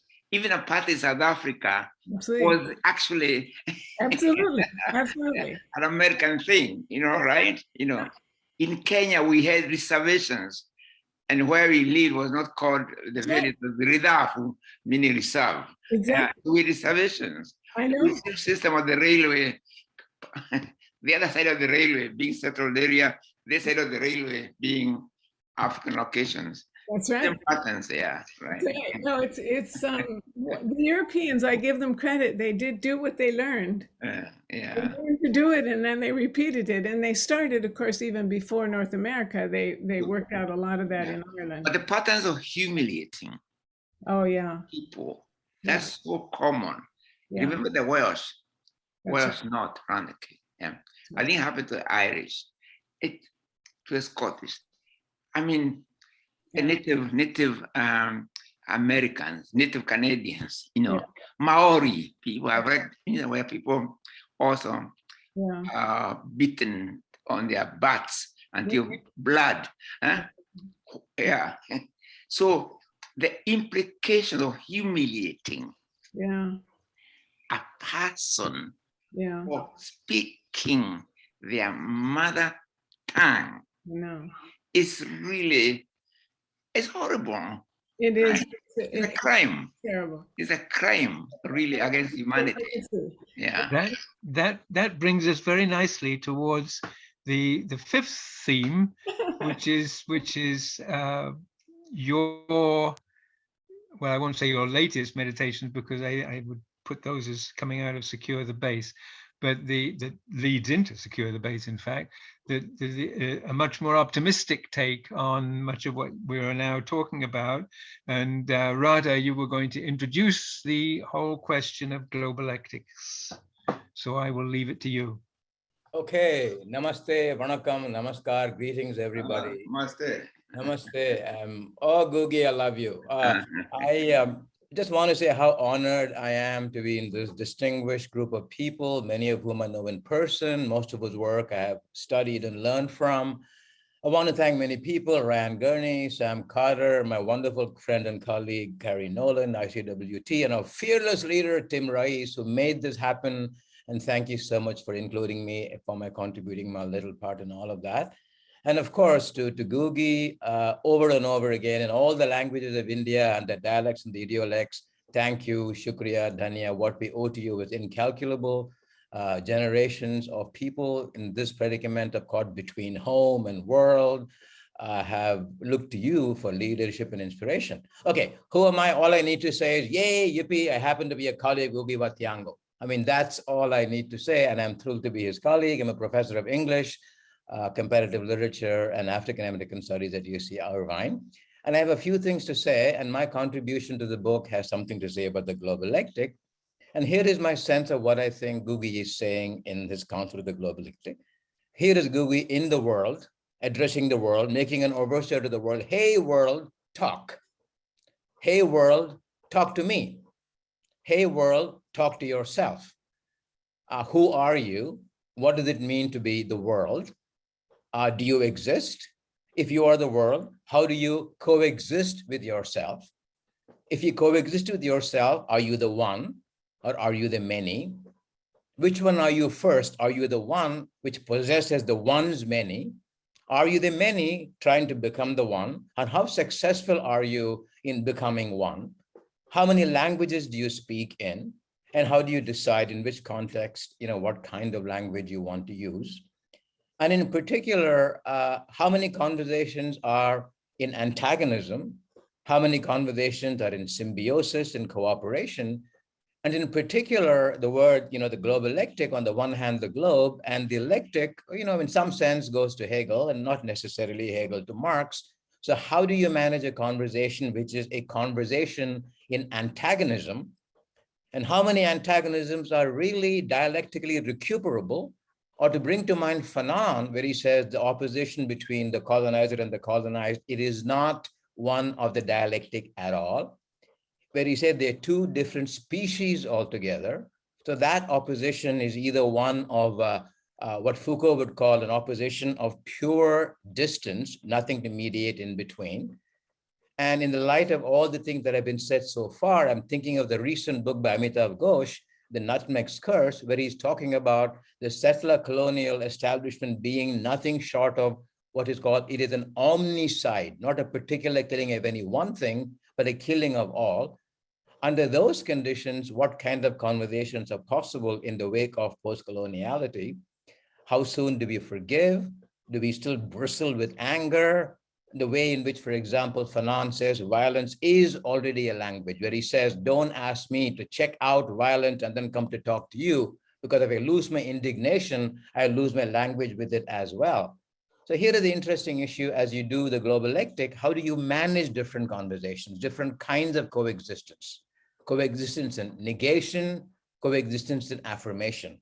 And here I think, Ngũgĩ's contribution reminds me of the monumental debate between, Gandhi and Tagore about the nature of freedom. Is it naysaying or I-saying? Or in particular, to bring to mind as you move from, your birth and the issue of what languages are you allowed to speak, which languages come in and make your mother tongue seem like more of a stigma than honor. And this is something Fanon talks about as well. The whole notion that ontogeny, recapitulating phylogeny, resulting in sociogeny does not work in the case of the people who were colonized, because the stark choices you were told, you can either have a home or you can have the world. If you have the home, you cannot have the world, and it becomes an either or choice. So under these conditions, if you are indulging in many different kind of conversations, how do you structure, these conversations? And I'm thinking in terms of, I belong to the generation in India born after India's independence. A whole bunch of us on the one hand took to the streets to protest the imposition of English as the lingua franca, politically speaking. But on the other hand, we thought we were in love with Keats and Woolf. What the hell does that mean? Is that kind of a doubleness? Is that bad faith? Were we being naive? The idea of saying that you can separate the beauty of a language from the conditions under which it is imposed, that attempt to separate the two, is that something, which is absolutely, is it valid? Or is that a case of self-brainwashing? So these, it seems to me, are the questions that, and the other thing to say is, if you go to India, and then in terms of, the salience of Ngũgĩ wa Thiong'o, if you go to India and all you have to say is, Ngũgĩ wa Thiong'o, people will come rushing to you to shake your hand. Oh my God, do you know Ngũgĩ wa Thiong'o? And the result is his influence has been widespread, universities, common debates, because it touches with the very centrality of who we are, how we breathe and express ourselves, all of it kind of being sedimented in the crucial issue of how does indeed language speak. So again, I'll end with this whole idea then of what does it mean to be in the world? Is the world monoconscious? Is it double conscious? Is it multi-conscious? And if it is indeed multi-conscious, how do you honor the many in the world without in any way deracinating the phenomenology of the many, and at the same time be in a relationality which doesn't have to necessarily result in the production of the one, the pluribus unum, but a different kind of relationality where different languages can say their own truths, and you can maintain that even if you come to the same destination, the fact that you arrived at through a particular path, that particular path makes all the difference. So that being part of a common agenda doesn't have to in any case get rid of your particularity within that. So that is a different kind of relationality than the one that insists on, for example, the way Ellison's book ends, maybe brother, I speak for you on another wavelength, but why do you want the universal at all? Why is the universal even a cherished category? What we are looking for is a multilateral, dialogic, mutually porous, mutually vulnerable relationality, which does not have to result in the regime of the one. The one is dangerous. And especially when the one becomes the result of a regime, we could also say, the one already was there and we're trying to recuperate nostalgically what one was. But that path too has its own problems because some things are forgotten, some things are remembered. And we can't forget the fact that around the same time when Renan was giving the speech on what is the nation at the Sorbonne was absolutely simultaneous with the Berlin Conference and the rape of Africa. And the complete oblivion of that, or even to sanction, to use Spivak's terms, that even if it was an ignorance, it is a self-sanctioning ignorance which doesn't even matter. Just like when you go to a territory and say, terra nullius, there are people, hey, you're a land without a people. I see you, I can hear you, but in spite of that, I'm going to exterminate you because you're less than life. The real question then is, if that is the kind of mentality where the settler mode of existing has become the only currency for habitation, how then do you get out of it? And this, one of the things, just like Ngũgĩ said, the most reprehensible thing is the notion of hierarchy among languages. So it seems to me is a resurrection of the term universality with the kind of baggage it has, not universality, but a multi, if you want to call it nodal relationality without the compulsion to want to clinch it into something called the one. That way lies hegemony. And in all of these areas, Ngũgĩ, you have made your contributions at a micro level, macro level, as a writer, a thinker, public intellectual. All I can say is love you and thank you with all my heart, soul, and being. Thank you so very much. Anyone want to pick up on there?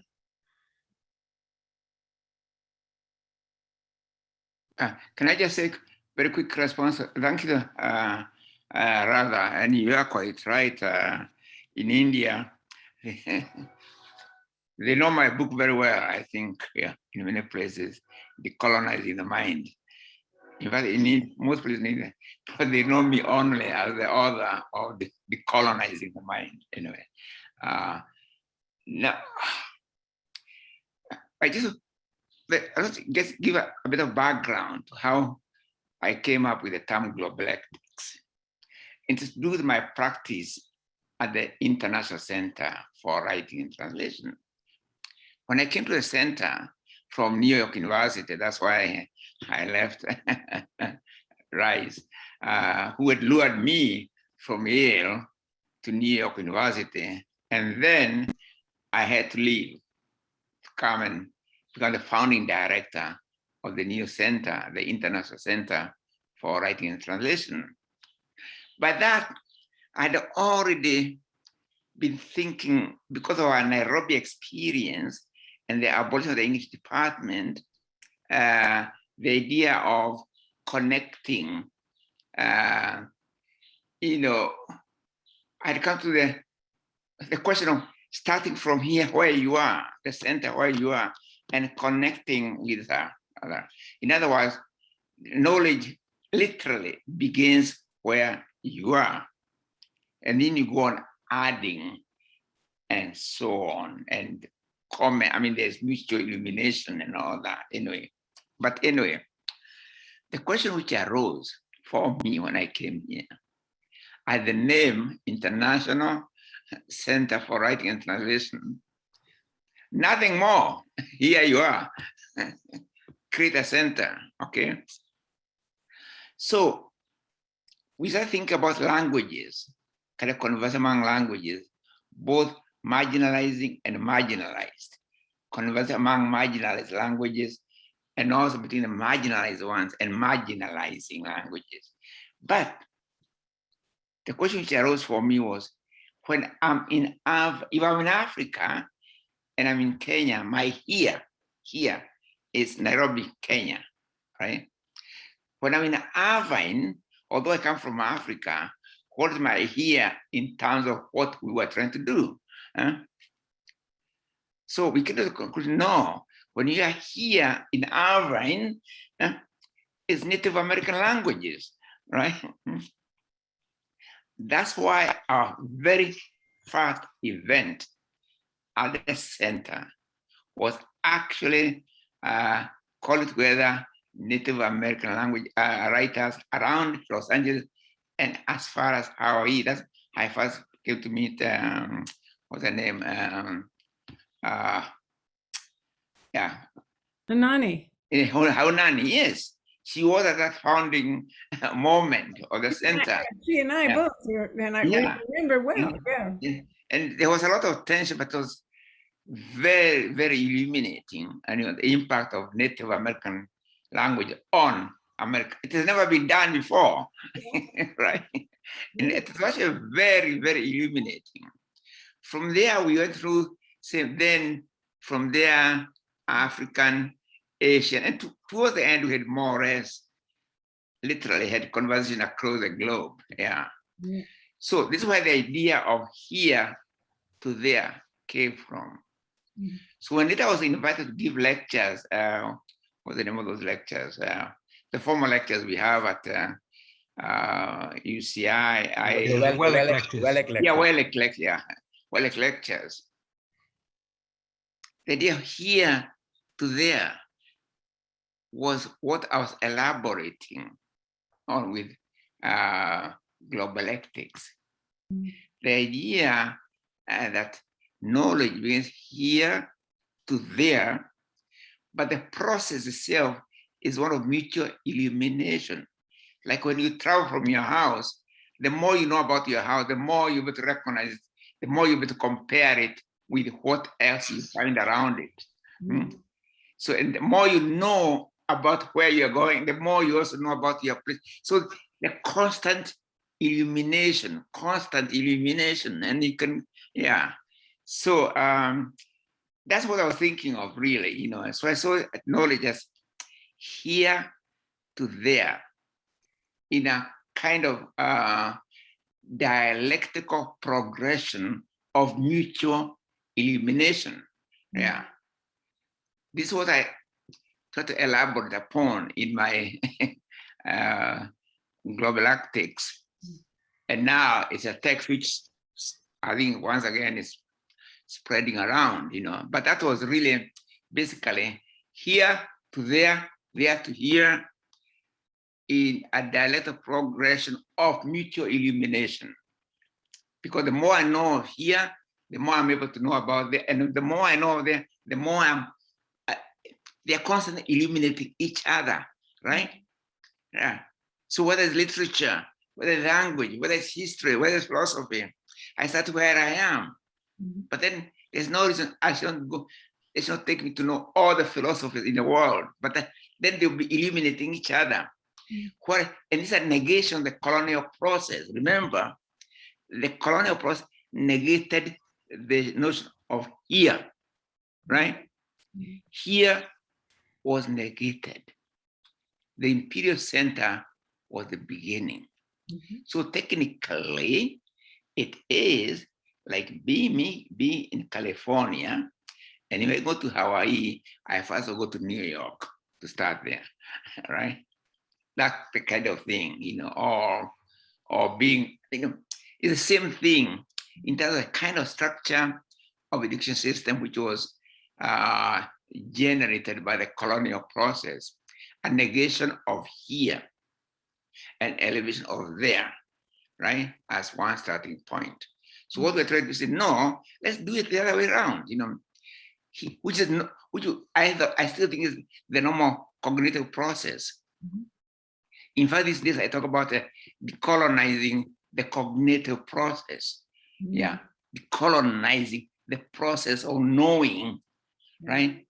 Because there's no reason I can't begin with my language, Koyo, right? Then get to know Kiswahili, get to know Gujarati, get to know French, get to know, I mean, there's not, it adds to me, right? But the imperial way, the colonial way, actually is a negation of the knowledge system and how we actually acquire knowledge. Yeah. Yeah. Anyway, I just want to comment upon that because that's why, for you to see my thinking process. Yeah. Thank you. So it seems to me that what you're saying is, in fact, that I won't say solves, but it's how you would reach a solution of both NourbeSe's question and Radha's question. NourbeSe's question about how you would make it possible for a notion, a term that's expressing a notion that is inconceivable, literally at one level, to the colonizers, just as in the same way, Radha, you say, how does the settler move away from being a settler, or how does the settled move away from being the settled? Well, you do it by precisely the to and froing that Ngũgĩ you were talking about. But we're actually at the end of that, the fifth theme, and we only actually have 15 minutes. So I think we're going to skip the sixth, because there are actually a number of Sam, are you there, or Ryan, are you there? I'm not sure how we work this. There's at least 8 questions on question and answer, and do we have to read them off? And then I think that most of them are aimed at Ngũgĩ or some of the speakers. And absolutely. Can you hear me? Yes, Sam. Okay, great. Yes, we want to invite anyone to share their questions in the Q&A. And Tim, you can feel free to read as many as you have time for according to your preferences in conversation. Well, I was thinking that at least one of the people is asking if they can speak live. It's not possible, is it? It is possible. May I get a name? Well, can we go in the order? I think it's probably fairer to people to go in the order in which the questions come, and then the first person is called Patricia Kuntz, Kuntz. Great. Yeah, that makes a lot of sense. And should I read it, or is there a way of bringing her in? It would be according to her preference. So Patricia, if you do want to, I can just read it too if you want, isn't it? Yeah, I think you can read it, and then if anyone does want to speak live, they can let me know. Okay, Let me read this question then from Patricia Kuntz, and I think it's actually aimed at you, Ngũgĩ. Which Kenyan languages are being promoted presently? In North America, the Native Americans experienced linguistic colonialism by creating boarding/residential schools where the government and the Christian denominations tried hard to exterminate Native Americans, kill the Indian, save the man. Today at Wisconsin, the American Indian Studies staff offer 4 indigenous Wisconsin languages: Dakota, Ho-Chunk, Menominee, and Oneida. There are 12 nations within the boundaries of Wisconsin. This year, the program offered these languages as an official for credit courses. The Ho-Chunk flag was raised over the campus in recognition that the theft that the settlers did in the 1840s when they ignored treaty rights. I assume the question actually is aimed which Kenyan languages are being promoted presently, but I don't know if Patricia wants to take that question a bit further. We have a number of questions, so we have to be relatively brief in answers. And Ngũgĩ, I think it was aimed at you, the first part of it anyway. How many languages? Very quickly, the official language in Kenya is English. Huh? But Kiswahili is also kind of national lingua franca. The other languages, we've been struggling to get recognition of all the other languages as mother tongues, because everybody has a right to mother tongue as their starting point, okay? But now in Kenya, at least they have now, I think they will be teaching Kenyan African languages for the first, I don't know, 4 years. So something is happening, but not as fast as I would like to see it. Me, I'm for a policy of mother tongue for me, whichever is the lingua franca. In the case of Kenya and East Africa, is Kiswahili. And then thereafter, it can be English or any number of other languages. But to me, that order is important, mother tongue being first. And then you can add to it as many languages as one can handle, right? Thank you, Ngũgĩ. Did you get any response, Sam, from Patricia Kuntz? I have not. Okay, if not, I'll go on to the next one. It's from a lady named Janice Nodari. The issue of eco-criticism raised by Elaine Savory in regards to Ngũgĩ's writings is of great importance and bears resemblances to what happened to indigenous people in Brazil as well. I research African literature written in English and have translated Globalistics by Ngũgĩ to Portuguese. Did you know that, Ngũgĩ? Oh, it was such a wake-up call to several aspects that permeate the reality of former European colonies, such as Kenya and Brazil. Congratulations on the book and on this opportunity to hear from you. My question to the ones who would feel like answering, what could be some of the limitations that translation as a tool can present? Thank you very much, Janice Nodari, Curitiba, UFPR, Brazil. Again, I assume that's mainly aimed for you, Ngũgĩ, but also for you, obviously, Elaine. Let me respond very quickly. Translation, as I call it, in fact, I've got a book coming out called Language of Languages, which is a collection of my papers on translations, translation as a common language of languages.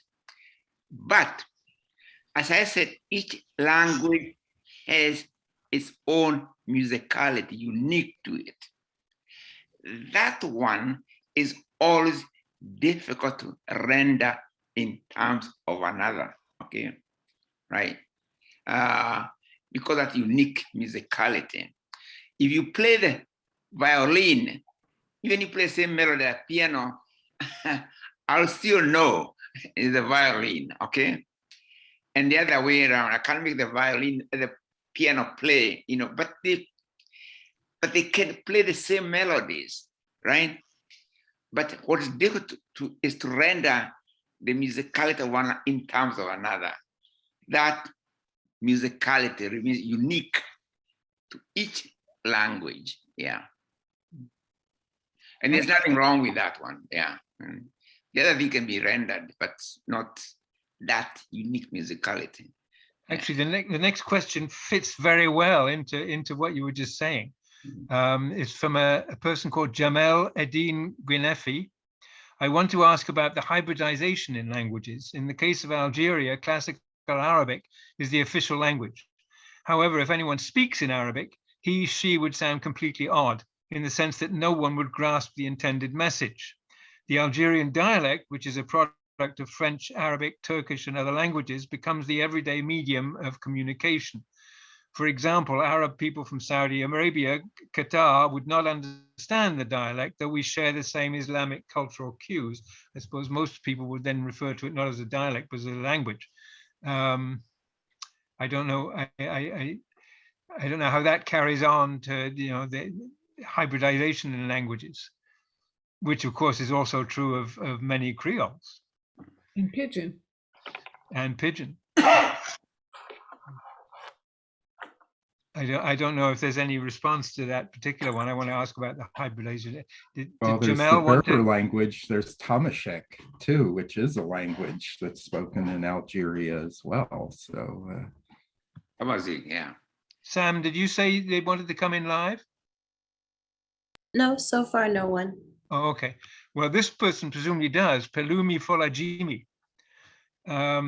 I want to talk directly to Ngũgĩ and address my question to him with the words of my mouth rather than post a question here. Please permit me. Thank you. Oh, if that is okay with the panel, then I can do that.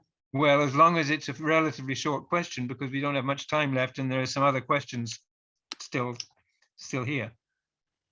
Okay, sure. Pelumi, let's respect that boundary and see if I can promote you. And then you should be able to join now via voice or video. Yes, I'm here eventually. Thank you. I listened to other people, I listened to the panelists, and almost each of them say, wow, I am privileged and I'm excited to be on this panel. Those were the panelists. I, as a member of the audience, I feel also excited and privileged to be given a chance to address Ngũgĩ for the first time in my entire life. I've read a lot about him, and today for the first time, I'm able to address him. Ngũgĩ, I listened to Patricia Penn Hilden, who cited some of your characters and observed that they are allegorical characters. Of course, apart from people have spoken about your prose, about your novels, but significant also is your drama. And okay, apart from Ngaika Ndenda, Ngaika Ndenda, translated as I'll marry when I want, which is particularly penetrating and provocative. Particularly exciting and also inspirational is your treatment of the history, of Kenyan colonialism as epitomized by Dedan Kimathi. That character, in my opinion, is a symbolic character. Of course, I appreciate him, but because we are talking about your novel now, about your novels now, particularly significant to me and quite symbolic to me also is your treatment of the character of Matigari. I celebrate that character a lot. Among all your characters, apart from Dedan Kimathi, Matigari is my favorite. Apart from that child whose name I've forgotten in Weep Not Child, I appreciate that character, Matigari. Thank you for that character. Let me go quickly to what Bentley Force says about you. He published the paper. Of course, I know almost everybody in African studies, African literature respects Bentley Force, and I suspect you respect him too. In a paper he published in 1987, I think, 1987, almost immediately after Soyinka won the Nobel laureate the Nobel Prize, before Nagui Mahfouz also won it. Linfos wrote a paper and then he celebrates Soyinka for winning. The title of the paper is Nobel Prize and African Literature, something like that. The title of the novel, the title of the paper is woven around the Nobel Prize and African literature. Of course, anybody can Google search the title with what I've described and get a paper. Can you be fairly quick, please, with if you have a question? In the next 40 seconds, I'll be done.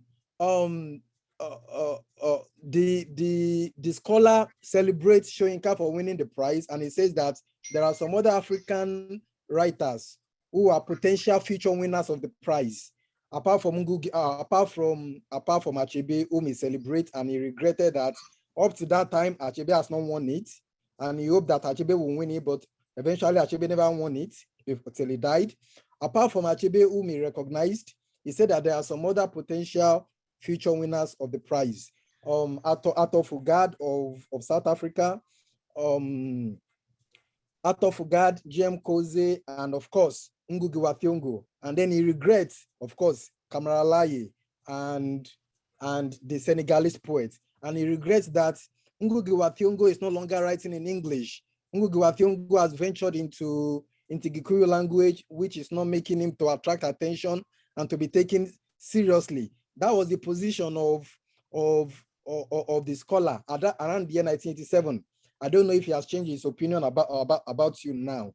His opinion was that you not writing again in English at that time makes you, made you less taken seriously, receiving less of attention. I don't know his position now, but that was his position then. What do you think about that? Do you think that not writing in English, is a disadvantage to your writing? That writing according to him now, that's not my opinion. It is his opinion that not writing directly in English creates a lot of disadvantages to your writing. Of course, you also said that. Please move along. We've got. Thank you. I have a lot to say, but I've been able to say a few after what I wanted to say. Ngũgĩ, I feel quite excited talking, addressing you directly today. Thank you. Thank you. Ngũgĩ, did you want that? I can be very quick about that. No, mother tongue is not negotiable for me, okay? Any Nobel Prize I negate, I don't accept any prize which is based. I mean, he was told you must get this because you write me. No. Remember, mother tongue is right in the same way as English is right to those for whom it's a mother tongue. Okay, this negation of African languages, no, it's not. Anyway, I call the Nobel Prize wonderful when people get it. But for me, there's another Nobel I really value. I call it Nobel of the heart. Yeah, because there's nothing like going to India and someone tell me, I read your book and this is the impact it had on me, right? That kind of thing. And oh my God, yeah, that's Nobel of the heart. And the Nobel of the heart is very democratic because it's available to every writer, okay? So it's a glorious prize, Nobel of the heart, okay? Yeah, democratic. So much. Comment from Bronwyn Mills, which I think is just a comment, which I'll read. Costa Rica, where I live, has had and still has reservas for its indigenous, and before the revolution, when the army was abolished, segregated Afro-Costa Ricans, keeping them on the Caribbean side, which I take it addresses the prison issue and the nation state issue. Ketu, I see you're there. You already thanked Handel. There are at least two more comments. One from a gentleman by the name of Jose Prado. Thank you, panelists, and Patricia, Penn, Hilden in particular, for your work and attention to the patrolling of language as a proxy to patrol those who speak, and those who speak in colonial contexts. Professor Ngũgĩ wa Thiong'o certainly addresses this in his autobiographic account of his schooling in Kenya as a child. Have any of the panelists been approached by school teacher communities and organizations to inform their work? I'm not sure whether that requires any kind of answer. And I Janice, think K2 wants to ask her question directly. okay. Yeah. Hello, I'm very pleased to be at this session. Of course, anything to honor and celebrate Ngũgĩ is extremely welcome. I had just a comment about, I heard that the volume does not include any essays on Ngũgĩ's dramas. And the dramas have been extremely significant in terms of how he is positioned. In fact, I Will Marry When I Want was one of the triggers that put him into prison. Now at UCI, we have done a production of the trial of Didan Kimathi, and we're very happy that that happened. So I just wondered what the logic might have been in terms of not including the dramas in the volume, or if Ngũgĩ has any comment to make about his own dramas. Thank you so much. There was no logic. Quite literally. I mean, it was the topic of the collection was broadcast, and we got what we got. In a way, there are even more important omissions, and that, of course, is people elsewhere in under the American Imperium or the U.S. Imperium who didn't respond people didn't respond. You know, there would have been all of Central America, for example, who might have wanted to write on the matter, but the question of what was produced and what wasn't, there's no justification when we didn't try to set out to cover every aspect of Ngũgĩ's work. Yes, you're right. In fact, it was his drama that, well, no, I knew his novels first because I knew them back in the 1960s. But other than that, it was the drama that I was. In fact, I first met Ngũgĩ at Fordham when you came down, and you were actually late in arriving, and you apologized. The train had broken down or something, and you got a standing ovation when you walked in. And I asked you at that point whether we would be able to put on the Trial of Didan Kimathi, if I remember correctly, and if you would participate. And that was the first time we ever met and talked. So the drama, I recognize the importance, but the fact that it's not in the book is purely a question of accident and nothing else. Perhaps the second volume. Someone else wants to do it. Tim, oh my God. Tim has done so. I don't know if we want to do that all over again. Well, the length of time this one took, I'm not sure I'll be alive. Yeah, but you're quite right, Ketu. Actually, the kind of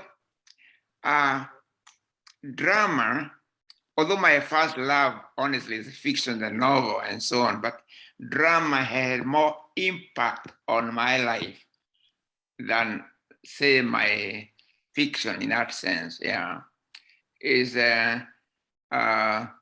Gaikadeda in Gikuyu language, which led me to maximum security prison. And it's when I was in maximum security prison, I decided not to continue writing my fiction drama in English. And I started my first novel in Gikuyu on toilet paper at Kamete Maximum Security Prison. That's the novel which became now Shaitan Mudarafaine, now translated as Devil on the Cross.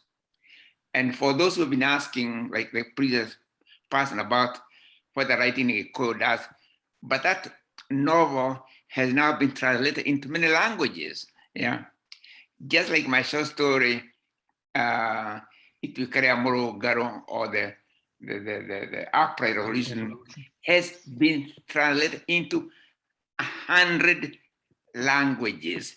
And I would really encourage people to go to the Jalada website and just see for yourself the different scripts, the different languages of the world, which really is a good testament that languages can talk to each other.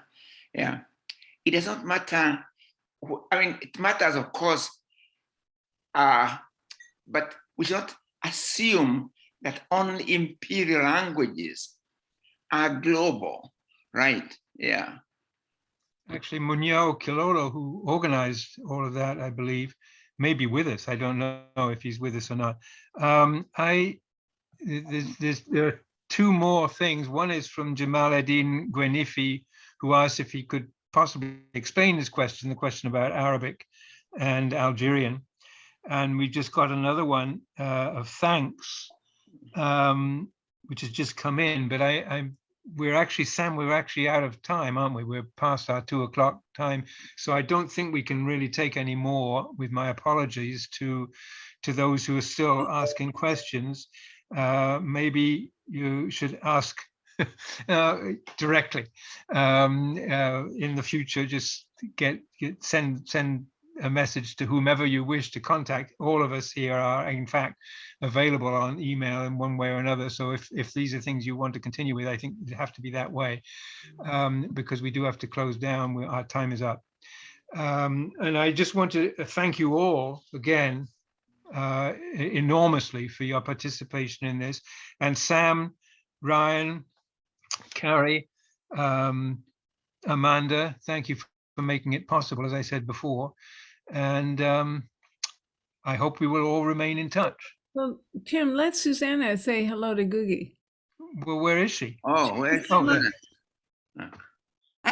I don't want to be the one to wrap up this session. Oh, hello. Good to see you. Yeah. Oh my God. For anyone who doesn't know it, Suzanna is the illustrator of the book. Well, and I don't want to steal any spotlight because I actually am sort of a fangirl here. So many of you have inspired my work since I was very, very young. And all I can say is that I guess in terms of translation and language and Ngũgĩ, your influence on me, I mean, some of it also involves mechanics. And so we first worked together when I was trying to help you be able to write in Gikuyu, literally. Yes, yeah. And now obviously computer technology has come a long way, and I'm no longer as adept at the new things, but it was such an honor to participate and to be able to illustrate once again, not your journal, but a tribute to you and to all the authors. I really, it was an honor to be able to try to draw something that I hope captured a little bit of something that's not translatable. So anyway, thank you for my inclusion in this collection. It's good to see you. So she hosted me. She and Joroge. Oh, I'm in Hawaii. Hawaii, right? And now I'm sending my grandson is getting married this weekend, and they are going to. They had to have their honeymoon in Honolulu. So I put them in touch with Susan so that they can explain. Yes. Yeah. Generation to generation. Yeah. Yes. Yeah. That's wonderful. Thank you. Yeah. Thank you. Yeah. Thank you. Susan is an amazing artist, by the way. I mean, I don't know why she still does the work, but she's really, oh my God. Yeah.